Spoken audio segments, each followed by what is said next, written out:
बहुत जल्दी प्रभावित होने की आवश्यकता नहीं है। चिंतन करो, मनन करो, परखो और अपना गंभीर चिंतन के द्वारा ही किसी को स्वीकार करो। किसी की बातों में झांसे में नहीं आना है। जैसे बैंकों के कार्यकर्ता होते हैं ना, वो इस प्रकार की योजनाएं बताते हैं, आदमी सोचता है ये वाली स्कीम तो मेरे लिए बहुत अच्छी है, और वो बाद में पता चलता है कैसी स्कीम थी। तो इसी प्रकार से जो है ये संसार का जो पूरा चक्र ऐसी है। इसलिए यहाँ पर जो है किसी से एकदम प्रभावित नहीं होना है। हम सब लोग अपने स्वार्थों के कारण दूसरे को मोहित करने का प्रयास करते हैं, इसलिए दूसरे के मोह में न पड़े। अर्थात हमेशा जो है अपने बुद्धि के ऊपर में अपने विवेक का नियंत्रण रखें। जब तक हमारी आत्मानुसंधान की बुद्धि नहीं होगी, हमारे अंदर मूल्यांकन की क्षमता नहीं होगी, तो हम कभी भी धोखा खा सकते हैं। इसलिए उस धोखे से बचने के लिए उन्होंने हरिण को भी अपना गुरु बनाया। और पिंगला वैश्या का भी वर्णन आता है। उन्हें को तो इसका गंभीर अर्थ है, कृष्ण रसम, जो कृष्ण भगवान का चिंतन करते हैं उसको भी पिंगला कहा जाता है। लेकिन सामान्य दृष्टि में ये भी अर्थ है कि जिस प्रकार गणिका दूसरे के द्रव्य को लेकर के चिंतित रहती है और उसी से उसका जीवन निर्वहन होता है, यदा कदा कोई उसके पास नहीं पहुंचता तो दुखी हो जाती। तो इससे शिक्षा दी, पराशा परमम दुखम, दूसरे की आशा में रहना जीवन का सबसे बड़ा दुख है। इसलिए आत्मावलंबन, स्वावलंबी बने, स्वाभिमानी बने। कभी भी दूसरे के आशा में या दूसरे के आश्रय में रह करके मैं अच्छा जीवन बिता दूंगा, ऐसा न सोचे। अर्थात स्वयं कर्म करते हुए अपने स्वाभिमान को जगाएं और स्वाभिमान के साथ अपने जीवन को जिए। इस प्रकार की शिक्षा दी। और यहाँ आगे जाकर के पुरर पक्षी को भी जीव अपना गुरु उन्होंने बनाया, बच्चे को भी गुरु बनाया। रभक को बच्चे से क्या शिक्षा ली? छोटा बच्चा होता है वो मान अपमान से दूर रहता है। अभी उसको डांटा जाता है तो तब थोड़ी देर नाराज हो जाता है, थोड़ी देर में खुश भी हो जाता है। मान और अपमान की उसे चिंता नहीं रहती, जो उसको प्रेम देता है उसी के साथ चला जाता है, अपमान से भी दुखी नहीं होता है। लेकिन हम सब लोग क्या हैं, थोड़ी सम्मान मिल गया, माला पड़ गई गले में, व्यास गद्दी मिल गई या किसने नमस्कार कर दिया, पैर जो छू दिए, हम अपने को बहुत ही बड़ा समझने लग जाते। ये सम्मान जो है क्षणिक हैं। हमारे अंदर ये योग्यता ही नहीं है कि हम हमेशा उस प्रणाम को अपना बरकरार रखें। तो इसलिए आशा नहीं रखनी किसी से। अब हम बहुत बड़ी अपेक्षा लेके चले गए, अपेक्षा पूरी नहीं तो दुखों का कारण बन जाता है। अपेक्षा ही दुख का प्रधान कारण है। इसलिए उन्होंने कहा बच्चे से ये शिक्षा लो, वो माना अपमान से दूर रहता है। तो बच्चे को भी अपना गुरु बनाया उन्होंने।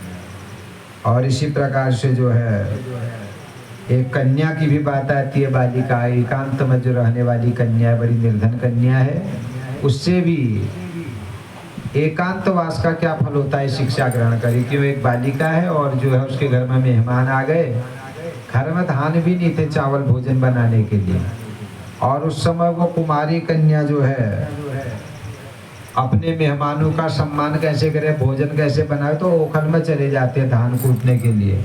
और यहाँ उसके चूड़ियों की भी आवाज आती, तो अपनी एक ही चूड़ी पहनते ताकि किसी को पता भी न चले कि ये काम कर रही है।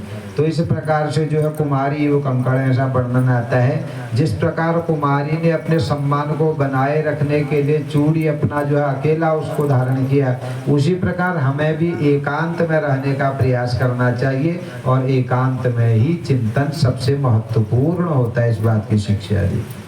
तो तब कहते हैं एक विचरी तस्मात् कुमारिया इव कंकड़। तो इस प्रकार जो है कुमारी को भी उन्होंने अपना गुरु बनाया। तो ये दत्तात्रेय जी हैं, इन्होंने सर्प को भी अपना गुरु बनाया। सर्प कभी अपने रहने के लिए घर नहीं बनाता है। अर्थात घर नहीं बनाना ऐसा अर्थ नहीं है, कहने का भाव ये है जो घर आपने बनाया है ना, ये अपना ही है ऐसा नहीं मानना है। क्योंकि परमात्मा का विधि क्या है, कब क्या हो जाएगा, क्या परिवर्तन आ जाएगा, कोई पता नहीं। मकड़ी को भी गुरु बनाया, स्वयं जाला बनाती है, स्वयं खा जाती है। अर्थात परमात्मा ही संसार को प्रकट करता है, परमात्मा ही संसार का विश्राम भी कर देता है। इसलिए सारे संसार का ये जो हाल है, गति है, परमात्मा को समर्पित कर दो। ये शिक्षा उन्होंने वर्णना भी मकड़ी से ली, भ्रमर से भी शिक्षा ली। सबसे बड़ा गुरु उन्होंने शरीर को बताया, इसको भी अपना गुरु बताया।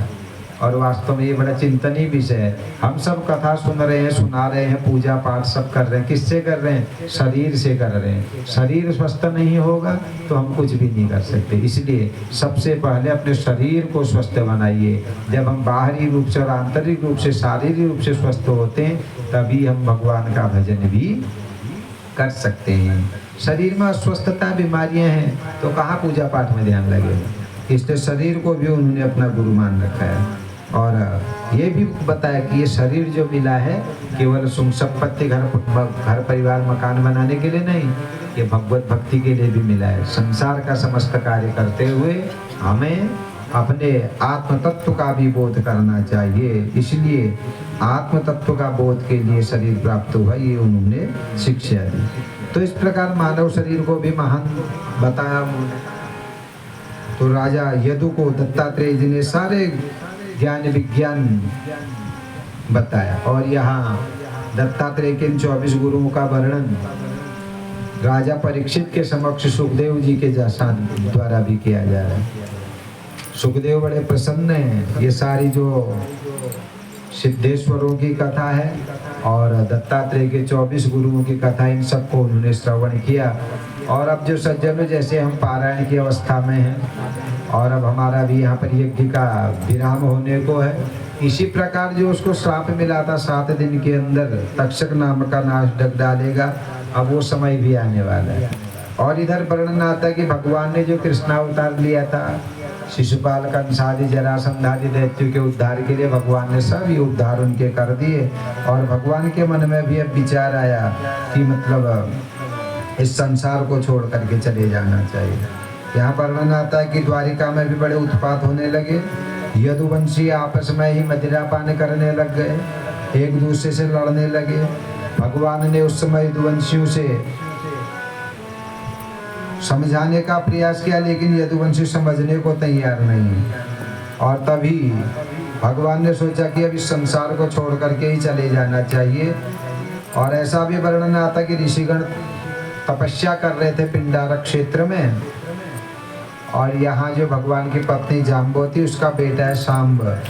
सांब को स्त्री का रूप बना करके ग्वाल बाल ऋषियों के समक्ष पहुँच गए और उपहास करने लगे, मनोविनोद में कहने लगे, अरे ऋषिगणों बताओ ये जो स्त्री है इसका बेटा होगा या बेटी होगी। वो सांब था और उसके शरीर में से कपड़े बांध दिए, सगर्भा स्त्री की तरह दिखाई दे रहा था। ऋषियों को क्रोध आ गया, श्राप दे दिया, न लड़का होगा न लड़की होगा, जाओ मूसल होगा इसके गर्भ से और तुम्हारे कुल का नाश करने वाला मूसक होगा, श्राप दे दिया था। भगवान को ये सब पता है, कारण के बिना कुछ कार्य नहीं होता है। और यहाँ वर्णन आया कि यदुवंशी आपस में मदिरा पान कर रहे हैं, यज्ञ कर रहे हैं और फिर शराब भी पी रहे हैं। जहाँ पर हम एक तरफ बातें ऊंची ऊंची करते हैं और हमारा कर्म यदि नीच हो जाता है तो उसका परिणाम कभी अच्छा नहीं होता है। और ये शराब की जहाँ तक बात आ रही है, चाहे आप महाभारत के जुए को देखें और यहाँ यदुवंशियों के शराब पीने को देखें, इसने उनको नष्ट किया। जुए ने ही पांडवों को कष्ट पहुँचाया और मदिरा ने ही यदुवंशियों को नष्ट किया। और आज के युग में ये 2 चीजें ही समाज में सबसे ज्यादा हैं। जहाँ जहाँ जाओ लोग ताश खेलने हैं दुकानों में बैठ करके, और शराब जो है छोटा सा बागेश्वर, इसमें हमारी पवित्र सरकारों ने 18-20 दुकानें लाइसेंस दे करके खोल रखी हैं। तो ये उनका भी दोष नहीं है। बार बार मैं कई बार सरकार प्रशासन कह रहा हूँ, कहा मैंने, ठीक है मैं वक्ता हूँ, मैंने कह दिया।